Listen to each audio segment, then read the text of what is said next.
Hello, everyone, and welcome to the podcast that I lovingly call the Woodruff Report. I am your host, David Woodruff, and we have a series of exciting things to talk about. We've got NFL playoffs ratcheting up with divisional championship games. We've also got another playoff of its own, the college football playoff, which is just finished. And we have the upcoming NFL draft. So a football-laden podcast. I hope you'll enjoy it. Again, I'm your host, David Woodruff. Let's get going. I'm excited. You should be too. This is the Woodruff Report, starting in 3, 2, 1. We're going to start this podcast from the field of Raymond James Stadium in Tampa, Florida, the home of the Buccaneers, which also played host to a very exciting third edition of the college football playoff. This year, Clemson came out 35-31 winners and avenged their loss to Alabama, with Deshaun Watson putting in a performance for the ages, going 36 of 56 on pass attempts through the air for 420 yards and 3 touchdowns, and also tacking on 43 more yards rushing and another touchdown. So 4 total touchdowns and over 450 yards of total yardage accounted for. What a performance from Deshaun Watson, and congratulations to the Clemson Tigers, who win their first national championship in 50-plus years. So this win for Clemson really, the game really started inauspiciously for them. They could not really get the ball moving on that vaunted, athletic, big, scary, menacing Alabama defense. But in the end, they managed to get it going with Deshaun Watson at the helm. Unlike last year, he didn't really get it done with his legs as much. He was not finding much running room. The Tide did a great job with that defensive line, of course, headlined by defensive end Jonathan Allen. They did a great job keeping him in the pocket. But Deshaun Watson showed that it's not only his legs that can hurt you, but his arm. As I said before, 420 yards through the air against that athletic, fast, long Alabama secondary. And that secondary for Alabama really had been their weakest. I mean, what a great team. But if they had a weakness, it was their secondary. And Clemson really took advantage of their secondary on the defensive end. They did not try to jam it in the teeth of that menacing defense. They aired it out for their big playmakers, Mike Williams, Jordan Leggett, their lengthy tight end. Mike Williams is first-round prospect. I'll talk about him later in the show when I talk about the NFL draft. And they really played to their strength, which happened to seem to be Alabama's defense. On the offensive end, Jalen Hurts and the Tide didn't get much going through the air, going only 13 for 31 for about 160 yards. He tacked on about 80 yards rushing and 1 touchdown, though. And behind that big offensive line headlined by left tackle Cam Robinson, running back Bo Scarborough was able to rush for big chunks of yardage at a time. And so that's really the story. It turned out to be Deshaun Watson and the more passing-style, frenzied attack of Clemson versus the big, menacing, booming Alabama physical run game. And in the end, Clemson came out on top with a game-winning drive from Deshaun Watson. Alabama, led by Jalen Hurts, did score in the game's final minutes, but they gave too much time to Deshaun, and he came up big yet again in a college football playoff. So one of the more controversial plays in this game was the final play of the game, actually, when Deshaun Watson hooked up with former walk-on receiver Hunter Renfrow. So for listeners who didn't watch the college football championship game, I'll kind of explain the play. So Clemson was lined up in a doubles formation with, I'll call him an X and a Z receiver out wide. Mike Williams was at the top with Hunter Renfrow in the slot. And so as the play developed, Mike Williams ran a slant route just for Alabama was running man. So there were two people who were basically head up. Clemson was on about the 2-yard line, so Alabama was just loading the box, playing man on the outside. So Mike Williams runs a slant, and Hunter Renfrow runs a flat route or a little out route and comes right on under him. So what made this play so controversial was that Mike Williams made contact with the cornerback who was covering Hunter Renfrow in what appeared to be a pick. According to who you ask, some people will say it's legal, some will say it's illegal. But Mike Williams clearly gets in the way of the Alabama man covering Renfrow, who is allowed to catch an easy 2-yard lob from Deshaun Watson and ultimately win the game for Clemson. So this play in some ways overshadowed the rest of the whole game, and that's why I think the NCAA and whoever controls the referees really needs to come to a conclusion about whether pick plays are going to be legal. Because when we debate about this, we take away from the great game that's been played. So instead of talking about how well Clemson game planned and how well Deshaun Watson played and how well the Clemson offensive line played, we're talking about this trivial rule, or should it have been a call, should it have not been a call? And it really takes away from the great performance that Clemson put in. And that's why I think that we really need to come to a conclusion about whether these pick plays are legal. Now, in my opinion, pick plays should be legal in all cases. I'll repeat that. Pick plays should be legal in all cases. Now, why do I think this? I think that it would bring a whole new interesting dynamic to football.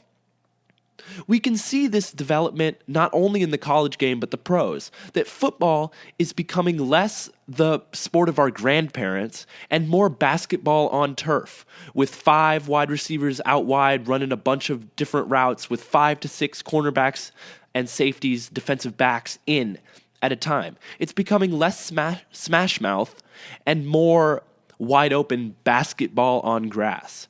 So in basketball, you can set screens all the time. And that's why I think picks should be legal all over the field. Just think of this. Imagine a wide receiver setting a pick on a safety and a slot receiver running a wheel route and scoring an 80-yard touchdown. I think that picks would make offense more explosive in general and would make the game more entertaining and high-scoring. The more high-scoring a game is, the more viewers you get.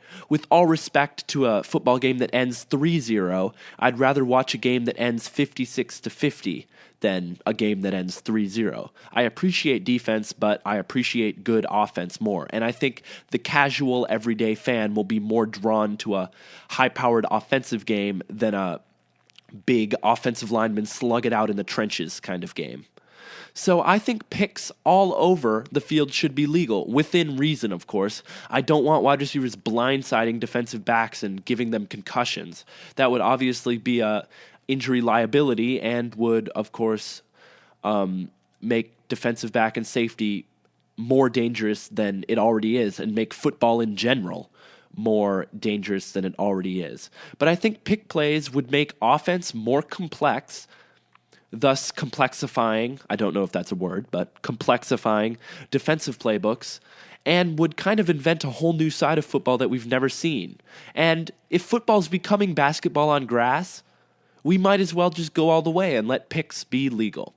So I got off on a little side tangent there about picks, but as I was saying, Clemson beats the mighty Alabama 35-31, wins the national championship behind a huge performance by Deshaun Watson throwing for 420 yards and 3 touchdowns. Congratulations to the Clemson Tigers, your 2016 college football national champions. So, with college football playoff out of the way, it's time to talk about the AFC and NFC championship games. Woot woot!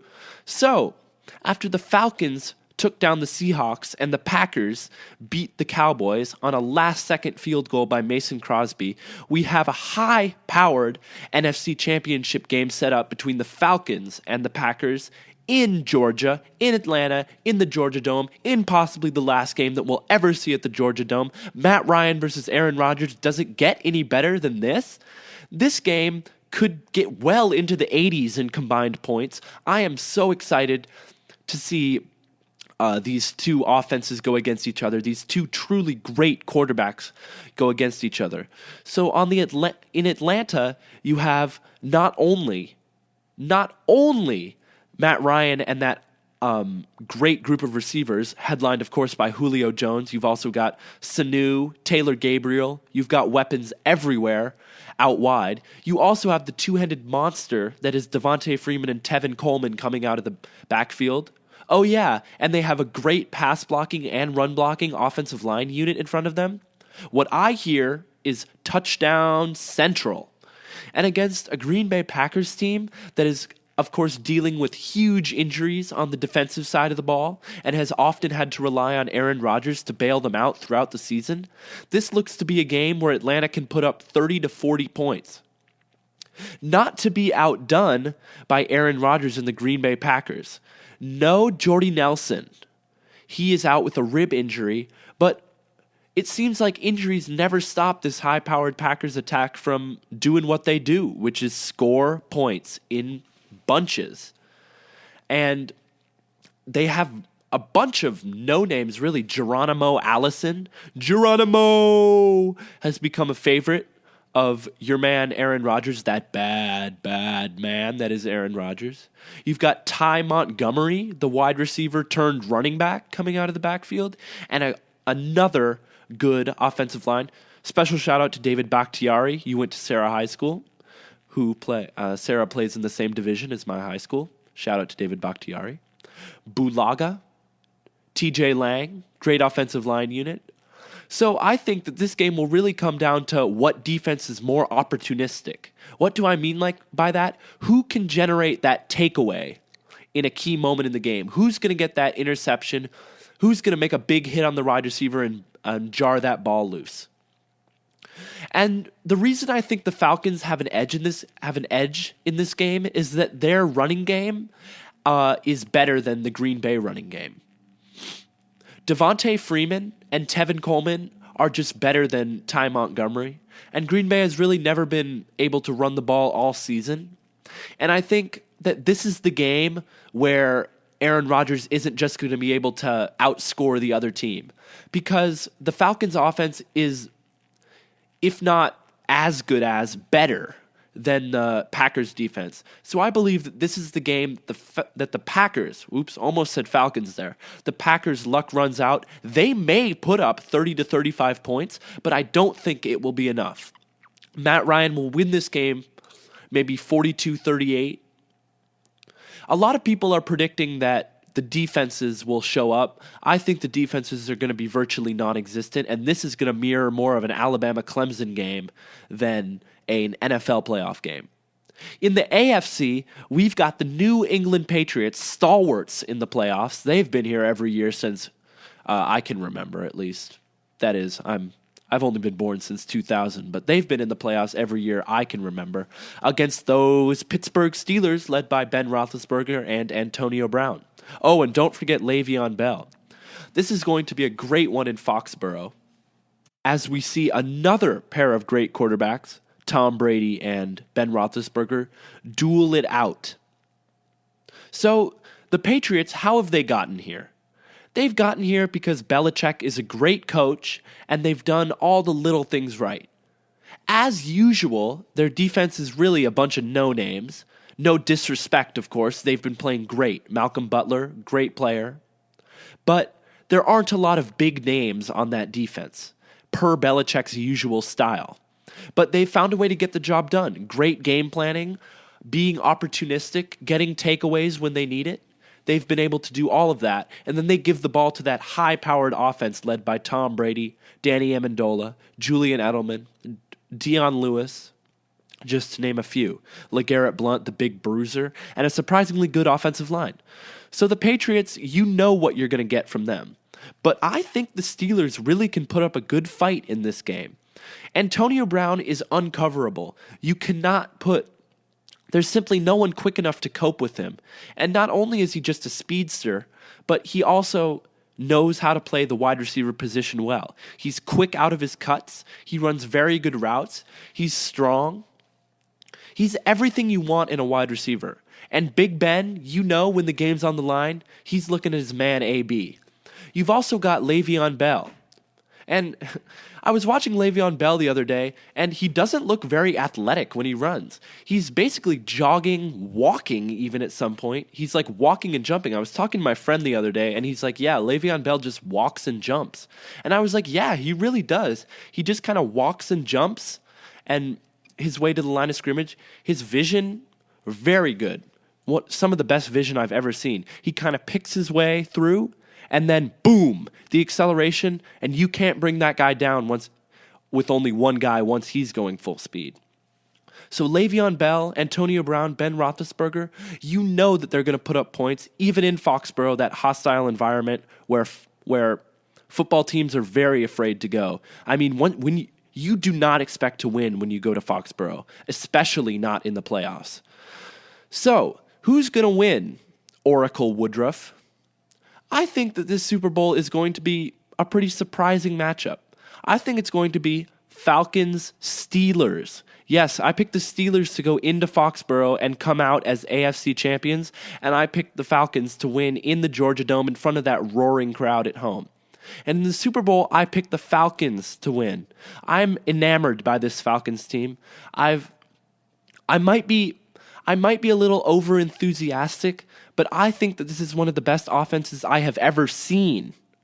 Not just in the NFL this season, it's one of the best offenses I've ever seen. This is a greatest show on turf kind of offense. And I think they'll be able to put up enough points to make up for a leaky defense. So this has been the Woodruff Report. I've done a lot of football today. I hope all you fans of other sports don't mind. But I talked about the college football playoff, and then I talked about the AFC and NFC championships. Thanks for listening. My name's David Woodruff. This is the Woodruff Report.